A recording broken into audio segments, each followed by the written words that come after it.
tous les Spartiates et bienvenue au Spartiate Gym, une salle où il y a que la souffrance qui paye. Mes Spartiates, j'espère que vous êtes motivés à 300%. On se retrouve aujourd'hui pour une nouvelle vidéo analyse. Et qui dit analyse, ça va faire très très mal. Parce que je sais que maintenant vous kiffez les analyses de Maître Cal. Aujourd'hui, on va analyser, comme vous me l'avez demandé, un athlète, un boxeur. Et non, c'est pas Mike Tyson. Et non, c'est pas Mohamed Ali. Malgré que je les kiffe tous les deux.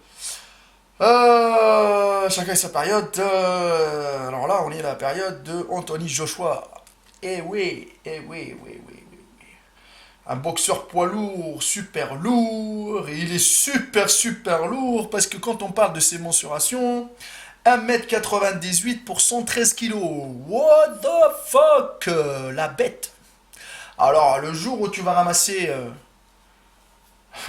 un crochet ou il va te mettre une droite, Anthony Joshua, je crois que vaut mieux que ce jour-là n'arrive pas. Parce que ta tête va s'aplatir comme un bouchon de bouteille. Eh ouais. Aujourd'hui, on va l'analyser parce qu'il y a des gens qui sont en train de dire oui, Maître Cal, je pense qu'il est dopé, je pense qu'en son physique, on ne peut pas l'atteindre, machin, etc. Bon, aujourd'hui, moi, je vais l'analyser de mon point de vue. Je ne suis pas là pour dire qu'il est chargé ou pas. Je ne suis pas là pour insulter ou critiquer ou nuire à son image. De toute façon, il se bat les couilles de la life de Maître Cal. Et autre chose, il a un super niveau et un palmarès qu'il peut fermer la bouche à beaucoup d'entre vous. Donc, vaut mieux rester à sa place et arrêter de critiquer pour rien du tout. Moi, je critique le physique qui est devant moi. Je critique pas son personnage et son palmarès parce qu'il nous met tous une gifle extra-nucléaire. Bon. Donc, on a dit 1m98 déjà. Moi qui fais 1m90, déjà, il est plus grand que moi. Donc, je crois pas que c'est facile pour lui de se développer ou de faire de la masse musculaire. Mais sauf qu'en face de nous, on trouve un physique hyper athlétique et une bonne symétrie. Et un physique imposant surtout. Donc maintenant, je vais parler du physique en entier de notre ami Anthony Joshua. Franchement, moi, quand je vois Anthony, ça me rappelle aussi les gens qui à l'époque critiquaient Patrice Carteron. Patrice Carteron, qui c'est un gars qui fait du kickboxing, de la boxe taille et tout ça, qui est aussi de grande taille, qui fait à peu près la même taille que... Comment il s'appelle, Anthony Joshua. Et franchement, je vous dis, hein, ces genres de personnes, que ce soit Anthony Joshua ou Patrice Carteron et tout ça, même s'il y en a qui ne l'aiment pas, machin, etc. Mais si tu te mets en face de lui, si il te met un kick, wallah la adim, hein. Franchement, hein, peut-être nous on est plus léger, on peut courir. Mais s'il nous chope, il nous met un kick ou machin, wallah, ils nous cassent en deux. Ils nous cassent en deux, les amis. Donc franchement, respectez le travail, hein, parce que là, il y a du boulot, il y a énormément de boulot derrière pour atteindre ce niveau-là. Toute une équipe, un staff, un bordel. Alors la première chose que je vois une qualité musculaire correcte. C'est pas le mec hyper strié, hyper sec. Voilà, hein, parce qu'il y a des boxeurs qui sont hyper secs, hyper striés, machin, tout ce que tu veux. Mais lui, il y a de la chair, il y a de la masse musculaire. Par rapport à la taille qui fait de 1m98, il y a de la masse. Alors au niveau des pecs, il y a une belle ouverture de cage thoracique. C'est clair qu'il peut encore prendre de la masse au niveau des pecs, parce que le haut des pecs, il est... ça, par contre, ça, on dirait que c'est les défauts. Parce que ce mec-là, il fait de la muscu. Mais entre-temps, il y a les entraînements de boxe. Il s'entraîne beaucoup en cardio, etc. Parce que vous le voyez, il travaille avec la corde. Il enchaîne beaucoup d'exercices en circuit training et tout ça. C'est-à-dire que cette personne-là ne cherche pas à prendre énormément de muscles ou à monter sur la balance pour devenir beaucoup, c'est-à-dire dépasser les 113, dépasser à 120. Non, il a un poids bien défini que son coach lui a bien mis en place pour qu'il soit le plus rapide possible et le plus performant et le plus résistant. Maintenant, oui, la cage thoracique, il peut prendre encore plus au niveau de la cage thoracique. Il a des bons trapèzes. Les épaules, ils sont développés, mais c'est pas non plus, entre guillemets, il peut encore prendre un peu plus de masse au niveau des épaules ou les dessiner un peu plus, d'accord? Il a des bons bras. Et là, on voit que les épaules, ils sont un tout petit peu en retard par rapport aux bras. Et ça, c'est les défauts d'un naturel. C'est les défauts d'un naturel. Peut-être lui, il a les bras en point fort, d'accord? Il arrive quand même à prendre, il a des bons bras. Et autre chose, les épaules, un tout petit peu, je dis légèrement, mais ils sont développés, ces épaules, d'accord? Alors, au niveau de la sangle abdominale, il a une bonne sangle. Un boxeur, il lui faut une bonne sangle abdominale pour bien encaisser les coups. Donc, cette personne-là, elle les travaille correctement. Il arrive quand même à lever son corps du sol et à faire, par exemple, à faire des relevés de jambes, à la barre de traction, etc.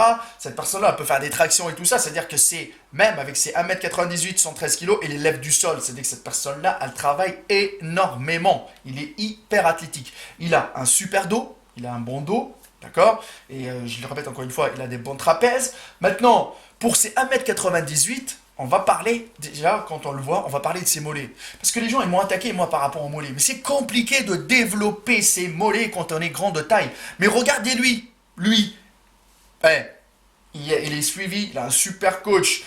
Il a tout ce qu'il faut. Mais regardez, même au niveau des mollets, il n'a pas des mollets énormes. D'accord, les amis? Mais par contre, au niveau des cuisses, il a des bonnes cuisses, des longues insertions, il a des belles cuisses. Ses cuisses, ils sont super bien développées. Maintenant, franchement, quand je vois la qualité musculaire de Anthony Joshua, c'est pas le mec hyper sec. C'est pas le mec hyper développé. C'est pas le mec hyper parfait au niveau de la symétrie. Il y a quand même quelques défauts. D'accord? Le dos aussi, je le répète encore une fois, il a un super dos, mais il peut le développer encore plus.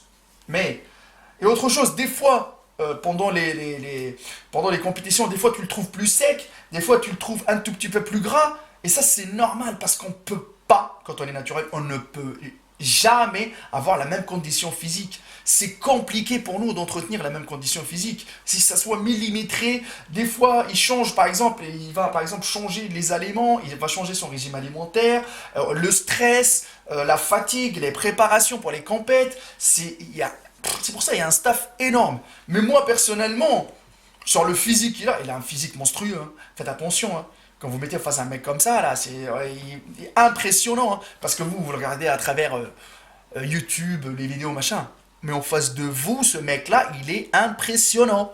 Avec ses longues assertions, ses longs bras, et il a quand même des bons bras. Franchement, il a des bons bras, des bonnes avant-bras, des bonnes trapèzes. Oui, sur l'ensemble, il a un super physique. Et en plus, c'est un physique qui lui permet d'être agile, d'être rapide, de pratiquer son activité. C'est pour ça, moi, aujourd'hui, si je l'analyse par rapport à l'activité qui est faite sportive, qui est la boxe. Peut-être lui, il n'a pas envie d'être énorme. D'accord? Il aurait pu, franchement, avec tous les moyens qu'il a, prendre un peu de testo, machin, etc., pour prendre un peu plus de muscle. Mais franchement, je vois la qualité musculaire, c'est pas la qualité musculaire d'un mec qui se dope, c'est une qualité musculaire d'un gars naturel, qui mange correctement, qui a pris son temps pour se développer. Et autre chose, par rapport à sa taille, c'est pas non plus un truc énorme. Hein. Franchement, par 113 kilos par rapport à 1m98, c'est correct. Hein. C'est plus que correct. Et il a chié sa race pour arriver à ce niveau-là. Les amis, c'est très compliqué. Donc moi j'applaudis, hein. J'applaudis. Donc sur ce physique-là, je mets un 8 sur 10, d'accord? Il peut se corriger plus, machin, etc. Mais je répète encore une fois, je ne suis pas le plus placé pour dire qu'est-ce qu'il faut faire ou pas. Il a un coach qui le suit, donc lui il a des objectifs en tête et il les respecte à 300%. Voilà les amis, ce n'est que mon avis personnel. Par contre, il a un super physique. Il a une super shape et il a un super niveau aussi au niveau de la boxe qui résiste super bien. Et ce gars-là, il a un super cardio qui peut nous mettre une gifle extranucléaire à tout le monde. D'accord? Parce que si t'as pas de cardio sur le ring, t'es dans la merde à 300%. Voilà les amis, j'espère que cette petite vidéo vous a plu. À chaque fois, on essaye de changer un peu les personnages et tout. Partagez, likez, ou dislikez, ou cassez votre téléphone, ou faites ce que vous voulez. Ce n'est que mon avis personnel. Maintenant, à vous d'afficher le vote dans les commentaires. Il n'y a que la souffrance qui paye, les amis. Il n'y a que la souffrance qui paye. Ma page Facebook, Art mon Instagram, Maître Cal, le Facebook de la salle Spartiate Gym, la teste de bûche. Pour les personnes qui veulent commander la méthode allemande, n'oubliez pas, les places, ils commencent à être limitées. Je commence à avoir beaucoup de monde. Il faut que j'assure le suivi pour tout le monde. Le numéro de téléphone, il s'affiche. Appelez le numéro au plus vite. Ne réfléchissez pas trop longtemps.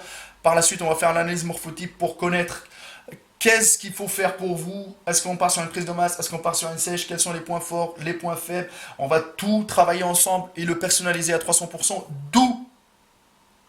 d'où la clé de la réussite de cette méthode allemande. D'accord les amis? Le numéro de téléphone, appelez lundi au vendredi, 9h midi, 14h, 21h. Et nous, les vendeurs de rêves, on les fuck, motherfuck à 300%.